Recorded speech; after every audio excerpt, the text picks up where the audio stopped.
The moment my roommate pressed her palm against my chest and told me exactly why I had spent 3 years pretending not to feel anything, the entire kitchen went silent. My coffee slipped from my hand, shattered across the tile, and sent dark liquid racing beneath the table, but neither of us moved. Only minutes earlier, I had laughed in front of our friends and joked, "My roommate knows nothing about love." I expected her to roll her eyes, throw a napkin at me, and return to the bright Saturday brunch we had arranged in our apartment. Instead, she looked directly at me with tears gathering in her eyes and proved me wrong before I could take back a single word. Before I tell you what she said, please like, comment, share, and subscribe to our channel if you believe in kindness, forgiveness, hope, and second chances, because sometimes the people who understand love most deeply are the ones who have been quietly carrying it alone. My name is Callum Mercer, and at 34, I had become the kind of man who could repair almost anything except his own life. I restored old houses for a living in a small coastal town in Maine, where weathered porches leaned toward the sea and every street seemed to hold a memory. I had moved into a 2-bedroom apartment above a bakery after my engagement ended, telling everyone I wanted something temporary while I figured out what came next. That temporary arrangement had lasted almost 3 years. My roommate, Tessa was a 31-year-old elementary school counselor with a habit of rescuing neglected plants from office windows and carrying granola bars for children who claimed they were not hungry. She was bright without being loud, funny without needing attention, and patient in a way that made people tell her things they had never planned to reveal. We met through our landlord, who thought 2 responsible professionals would make reliable tenants. At first, we lived like polite strangers, dividing refrigerator shelves and writing reminders on a small chalkboard near the door. Over time, the boundaries softened. We began sharing groceries, watching old movies in the afternoon on rainy weekends, and leaving notes beside each other's coffee mugs. She learned that I hated raisins but loved cinnamon. I learned that she hummed when she was worried and cleaned the kitchen when she felt powerless. We became close enough for everyone to assume we were together, yet careful enough never to examine why that assumption made both of us uncomfortable. The truth was that I had not recovered from my former fiancée, Laurel Bennett. She had left 6 weeks before our wedding after admitting that she had fallen in love with someone else. What broke me was not only losing her but realizing how long she had been unhappy while I remained convinced everything was fine. After that, I stopped trusting affection that seemed easy. I told myself love was mostly timing, chemistry, and people making promises until something more exciting appeared. Tessa knew pieces of the story, but I never told her how deeply the abandonment had changed me. Whenever our friends discussed relationships, I became cynical. I made jokes about marriage, dismissed romantic gestures as temporary, and acted as though disappointment was proof of intelligence. Tessa usually challenged me gently. She would say that love was not proven by dramatic promises but by the ordinary decision to remain kind when leaving would be easier. I teased her because she had not dated seriously since we became roommates. I assumed she was idealistic because she lacked experience. I never considered that her silence might contain a history more painful than mine. That Saturday began under clear spring sunlight. Tessa had invited a few friends for brunch to celebrate the end of the school term. Sunlight streamed through the apartment windows, warming the wooden floor and turning the glass jars on the counter golden. Our friends arrived carrying pastries, flowers, and too much fruit. Among them were Nolan Pierce, my oldest friend, and his wife, Bridget, who had spent years trying to convince me that Tessa and I were behaving like a married couple without admitting it. The mood was light. We ate at the long dining table, laughed about old jobs, and discussed Nolan's upcoming anniversary. When Bridget asked Tessa for advice about surprising Nolan, I interrupted with a grin and said she should not trust romantic guidance from someone who had avoided dating for years. Tessa smiled faintly, but I continued because everyone was laughing. I said, "My roommate knows nothing about love. She thinks remembering someone's coffee order counts as devotion." The laughter weakened. Bridget looked down at her plate. Nolan cleared his throat.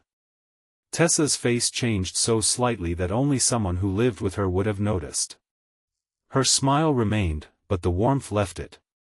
She rose, gathered empty plates, and carried them into the kitchen that I followed her, still unaware of the damage I had done. I told her not to take the joke seriously and reached for the coffee pot. She placed the plates in the sink with unusual care, then turned toward me. Her hands trembled. She asked whether I truly believed she knew nothing about love. I shrugged and said I only meant she gave advice as if love were simple. That was when she stepped closer, pressed her palm against my chest, and told me that love was waking early to prepare lunch for someone who forgot to eat when stressed. Love was sitting outside a locked bathroom door while that person suffered a panic attack and pretending afterward not to notice his embarrassment. Love was learning the anniversary of the day his mother died and quietly arranging flowers on the windowsill because he could not bear condolences. Love was declining a job in another state because he had finally started smiling again and she could not bring herself to disappear without warning. Love, she said, was spending 3 years caring for a man who believed he was unlovable while never asking him for anything in return. My coffee cup slipped from my fingers and broke between us. Tessa's tears fell then, but her voice remained controlled. She told me she had loved once before, deeply and recklessly. His name was Everett Sloane, and they had been together through college and the first years of their careers. When her father became ill, Everett promised to stand beside her, but as the treatments grew longer and her responsibilities heavier, he became impatient. He accused her of choosing her family over their future. One bright afternoon outside a hospital, he ended their relationship and left her holding a bag containing her father's medication. Her father died months later. Everett married someone else before the year ended. Tessa had not avoided love because she was naive. She had avoided it because she knew exactly how much it could cost. She had rebuilt herself slowly, learning that affection without loyalty was only appetite. Then she met me, another wounded person hiding behind humor, and she began loving me through small acts because grand declarations frightened her. She had never planned to confess. She had been prepared to remain my friend until my joke turned her private devotion into something foolish that I wanted to apologize, but every sentence sounded too small. Behind us, our friends had gone quiet. Tessa withdrew her hand, wiped her face, and asked everyone to leave so she could breathe. No one argued. Bridget hugged her before departing, while Nolan gave me a look filled with disappointment. The apartment, so cheerful minutes earlier, felt hollow in the afternoon brightness. Tessa went to her room and closed the door. I stood alone in the kitchen staring at the broken cup, remembering every ordinary kindness I had accepted without understanding. The lunches packed in brown paper bags, the replacement buttons sewn onto my work shirts, the way she always left the hallway light off during the daytime because she knew I liked the apartment filled only with natural sunlight, the afternoons she sat beside me without speaking when grief made conversation impossible. I had mistaken consistency for habit because admitting it was love would have required me to risk believing again that I cleaned the kitchen and then sat on the floor outside her bedroom door, just as she had once sat outside the bathroom during my panic attack. I told her through the closed door that I was sorry, not merely for the joke but for making her kindness invisible. I admitted that I had used cynicism as protection and treated tenderness like evidence of weakness. I confessed that when she mentioned the job in Vermont months earlier, I had spent the entire day unable to work because the thought of her leaving terrified me. I had never asked why she stayed because I feared the answer might not include me. The door remained closed for a long time. Sunlight moved slowly across the hallway floor. Finally, Tessa spoke from the other side and said she did not need gratitude mistaken for love. That sentence forced me to confront the difference. I could not promise her feelings simply because she had confessed hers. I had to look honestly at my own heart. For the next several days, we remained courteous but distant. Everything happened under the uncompromising clarity of daylight. We passed each other in the kitchen before work, exchanged necessary messages, and avoided lingering in shared spaces. Tessa began searching for apartments. I saw rental listings open on her laptop one afternoon and felt something inside me collapse. Still, I knew I had no right to stop her with confusion. I visited my older sister, Marin, who lived 20 minutes away with her husband and 2 daughters. Sitting on her sunny back porch, I told her everything. Marin listened and then said I had spent years demanding proof that people would not leave while giving them no reason to believe I wanted them to stay. She reminded me that love was not the absence of fear, it was the decision that another person was worth facing fear honestly. She also warned me not to chase Tessa merely because losing comfort frightened me. I needed to decide whether I loved her as a person, not as the caretaker of my broken places. That afternoon, I walked through town alone. I passed the school where Tessa worked and saw her through the playground fence comforting a little boy who had scraped his knee. She knelt in the grass, listening with full attention while sunlight caught in her auburn hair. The boy gradually stopped crying. Tessa smiled, handed him a tissue, and waited until he was ready to stand. Watching her, I understood that her love had never been passive. She did not rescue people by making them dependent on her. She gave them enough safety to stand again. That was what she had done for me, but somewhere along the way, I had also become part of her sense of home. I thought about all the afternoons we had spent together, the easy laughter, the arguments over music, the silence that never felt empty. I did not love her because she cared for me. I loved the way she saw people without reducing them to their worst moments. I loved her courage, her stubbornness, her terrible habit of leaving cabinet doors open, and the rare laugh that made her cover her mouth. I loved her enough to know that a confession would not erase the hurt I had caused. That I went home before sunset, while the apartment was still filled with pale daylight, and found Tessa packing books into a cardboard box. I did not stop her. Instead, I placed a folder on the table containing a signed release from our lease, proof that I had transferred the security deposit into her account, and a list of apartments near her school that allowed pets, though she did not yet own one. I told her I would help her move if leaving was what she needed. Then I said I loved her. I explained that I was not asking her to stay, forgive me immediately, or trust a feeling I had only recently learned to name. I told her she had been right, love was ordinary decisions repeated until they became a life. I wanted to make those decisions with her, but only if she could choose freely, without carrying responsibility for healing me. Tessa stared at the folder for a long time. Her eyes filled, but she did not rush into my arms. She asked why she should believe I would not retreat the moment fear returned. I answered honestly that fear would return, but I would no longer let it speak for me. I had already scheduled an appointment with a therapist because she deserved more than promises created during panic. Tessa did not unpack that day. She moved into a small apartment 3 streets away, and I helped carry every box. It hurt, but her leaving was not punishment.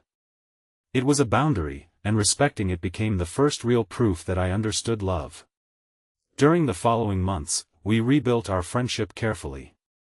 We met for coffee in public places, took walks along the harbor in the afternoon, and spoke about things we had once hidden. Therapy forced me to grieve Laurel without turning betrayal into a permanent philosophy. Tessa returned to counseling as well, confronting the guilt she carried over her father and the belief that loving someone meant enduring quietly. We learned that healthy love did not require one person to save the other. It required honesty, accountability, and room to choose. Nearly a year after the brunch, on a clear summer afternoon, Tessa invited me to the botanical garden outside town. We walked beneath flowering arches until we reached a bench overlooking a pond. She handed me a small paper bag. Inside was a ceramic coffee cup painted with uneven blue waves. She said she had made it herself and hoped I would be more careful with this one. I laughed, but the sound broke with emotion. Then she told me she was ready to try, not to return to what we had been, but to build something new. Our first kiss happened beneath full daylight, surrounded by families, birds, and the soft rustling of leaves. It was not dramatic. No music played. Nothing in the world stopped. Yet for the first time in years, I felt completely present inside my own life. We eventually found another apartment together, but this time we signed the lease as partners who had discussed expectations, finances, fears, and the future. 2 years later, we married in Marin's backyard during a bright September afternoon. Nolan gave a speech about the disastrous brunch that started everything, and Bridget cried before the ceremony even began. On the windowsill near our wedding table stood the blue ceramic cup, repaired after I accidentally chipped it. Tessa had laughed when it happened and said broken things did not always need to be discarded. Sometimes they needed patience, honesty, and the right hands. Before this story ends, leave a meaningful comment about what love means to you. Is it a grand promise, or is it the quiet choice to show up again and again, especially when someone feels difficult to love? Your words may help another person recognize the love already present in their life. If this story touched your heart, please like this video, leave a meaningful comment, share it with someone who needs hope today, and subscribe to our channel so you never miss another emotional journey. I once joked that my roommate knew nothing about love, but the truth was that she understood it better than anyone I had ever known. She taught me that love is not proven by never hurting each other. It is proven by what we do after the hurt is revealed. It is the apology that asks for nothing, the boundary that protects dignity, the patience to rebuild trust, and the courage to remain honest when hiding would be easier. Tessa did not prove me wrong by loving me instantly. She proved me wrong by showing me that real love can be quiet, wounded, brave, and still full of hope. And when I finally learned how to recognize it, I discovered it had been living beside me all along.